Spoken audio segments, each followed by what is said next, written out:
Things are getting tense for the UNSC in this week's episode of Halo the Series. And I get to break it all down with a pair of badass female Spartans, Kate Kennedy, who plays Kai 125, and Christina Rodlo, aka Corporal Perez. We'll check out the new Spartan 3s and get a behind-the-scenes peek at the special effects that create Halo the Series' visual looks.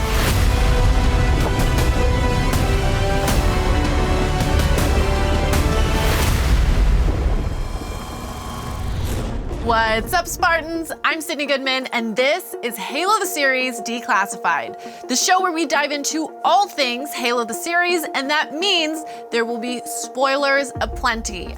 I don't want to ruin your day, so if you haven't seen this week's episode, make sure you stream Season 2, Episode 6, and then join me back here so we can talk all about it.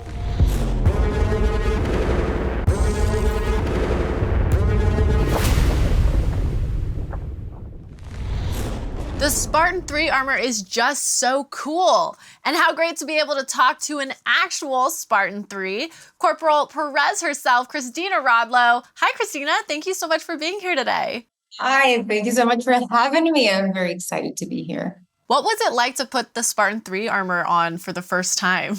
Oh my God, it was such a huge process. I think it took us like 2 or 3 months to get the suit ready.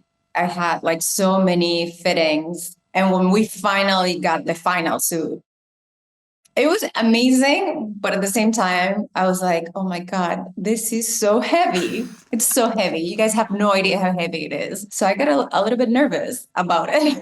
I was like, how am I going to be able to do this? But thank God we got training and we have amazing people, and our stunts are amazing too, and that helped a lot. But I was so excited when we finally got the final armor. Actually, we have your actual Spartan helmet right here. Oh, wow. It seems like it'd be kind of hard to see out of. You cannot see anything, actually. It's really hard. The good thing is they can take this out so you can breathe. Oh. But yeah. Okay. Perez is a new character this season. What can you tell us about who she is? She's a family girl. Her family is her everything. And when things start happening to her family, she gets lost a little bit because everything she thought she knew, it's gone. And she needs to find a different purpose in life. And that's when she decides to become a Spartan.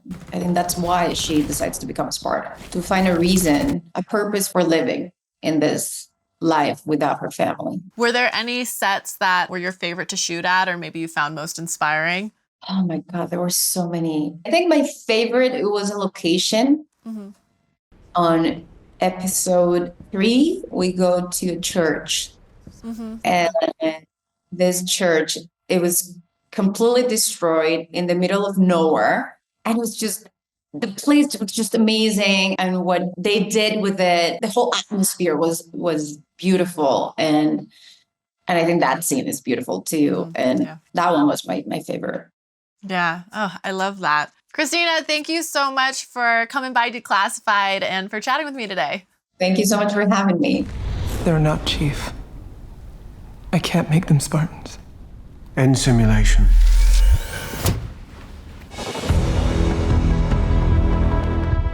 Ackerson sees Kai initially as a potential leader, but it's his favorite kind of leader because it's the kind of leader that's easily led. So he sees an opportunity there for him to be a mentor and for her to trust in him, and therefore he can kind of carry out his will through Kai. Master Chief is gone, but you are making the next generation in his image. But I think he also enjoys having someone he can rely on. Now, I'm going to tell you something, and this information is highly classified. Through the later half of the season, Kai really becomes the person closest to Ackerson. He starts to show those cracks. The facade breaks a little.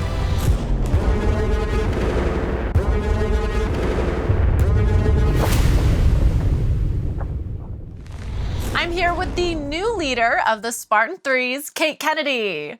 Kate, welcome to Halo Declassified. Thank you. Thanks for having me. I'm so excited to jump into Kai's journey because, I mean, she's had a huge season so far. So how do you feel about her growth as a character? Well, for one, she has grown out her pink hair. So that's huge news for season 2. She's kind of a completely different soldier this time round. I think season 1, she was very toddler-esque, like getting to terms with feeling emotions for the first time and whatnot. But this season, the overall overarching emotion that she's feeling is grief, and she kind of has to grow up ever so slightly and make some decisions for herself. Some huge moments for Kai this season. She's impulsive, and I think regardless of how much she's grown, she will still react often with anger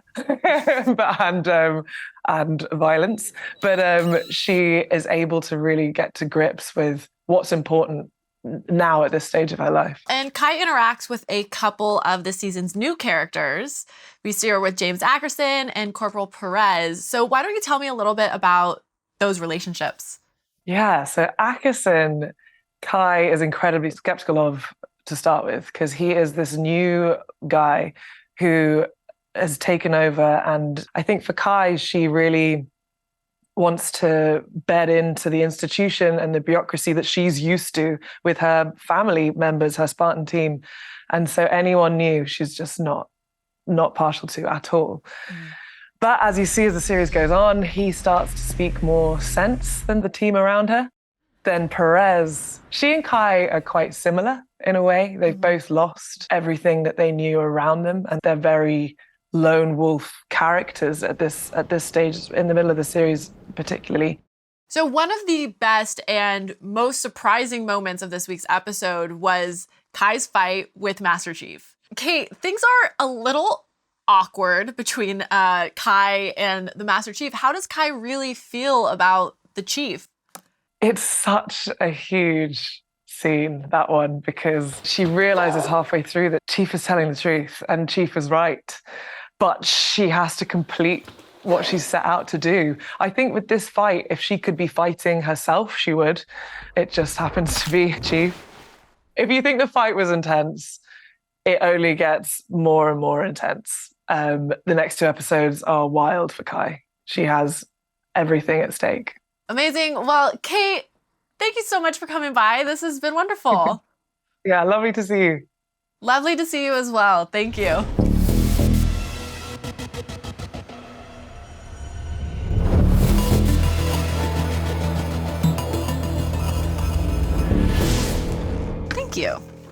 You heard Christina Rodlo describe what it was like to wear and work in Spartan 3 armor. Now, let's take a look at what it took to make it. Meeting the Spartan 3s for the first time and instructing them. Spartans! Number 1! Yeah, that was pretty powerful. Spartans! Number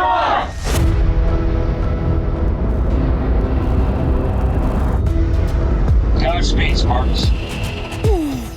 I think what appealed to Perez to join the Spartan 3 program was it's the only thing she can do to help society. Perez! What the hell do you think you're doing? 20 takes! Drag out!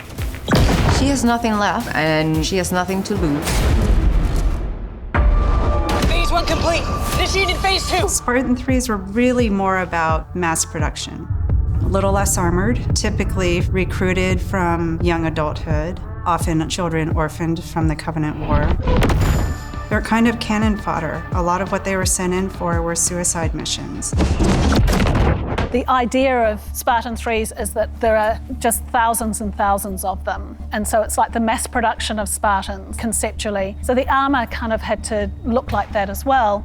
First squad, on the beam!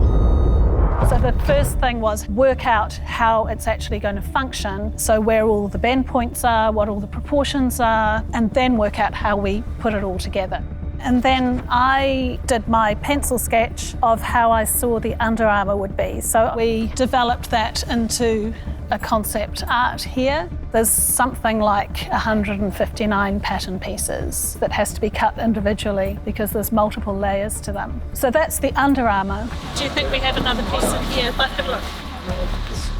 One of the things that we spent time on was the helmet and the design of the helmet, and particularly the visor.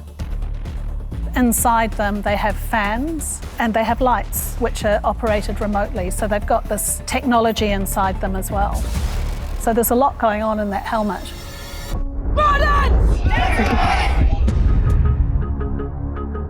This is Perez's armor, and you can see it's got Perez's name on it.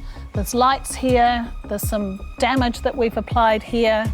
You can get an idea of the underneath suit showing through, a little bit of this hexagonal print underneath, which you sort of see with movement. So you can sort of see how we have to build up the layers of them. So the action in this show it's pretty full on. They have to stand a lot of stress. So the expectation I have upon a costume to perform is really high. Here's another special look at season 2. The famous wobble rig. We're doing some visual effects work on this show that's never been attempted before. And just the opportunity to work with a couple of incredible devices with the VFX team and the stunts team into how we approach this. Let's fly away. One is called a tuning fork, which we're using in space. We're gonna go down, up, and right. You're gonna start shooting, pulling back the momentum. So we can go down, up, and hard roll. So it's all in one smooth motion. The other is called a wobble rig. The wobble rig was designed and built in order to carry the Perez character because she's a very small lady. And the idea was to put her on a rig that she could stand on in order to swing her around, so as if she was flying through space. So the idea was she stands on a ball that she's supported, so she doesn't have to support herself or the camera. So basically we move her. But as it turned out that she actually was moving us. So she was really, really into it. Sigma camera. Very fun stuff. We're using to shoot inside the actors' helmets so we can get an emotional performance from them. Yeah, when you start to look around, it gets really interesting. Whenever I see that happening in front of the camera, I really get excited. Nice, very, very nice. Well, that just about does it for this week's edition of Halo the Series Declassified. A massive Spartan 3 thank you to Christina Rodlo and Kate Kennedy for hanging out with me today. And next week, I'm talking to Charlie Murphy, aka the Blessed One, and Jen Taylor, who plays the brilliant Cortana. And of course, don't think I'd leave without a taste of what's in store. Here's a special Declassified, see what I did there, preview of next week's episode of Halo the Series. See you soon. You can't break the Covenant here. They control the Halo. They will annihilate humankind. That's the entire First Fleet of Sodom Accord. This is unsound. How many Spartan 3s are you willing to sacrifice? First squad, on the beam! All of them. The Spartans are Parangoski's insurance policy. Her fail-safe. Just get to the Halo. No matter what.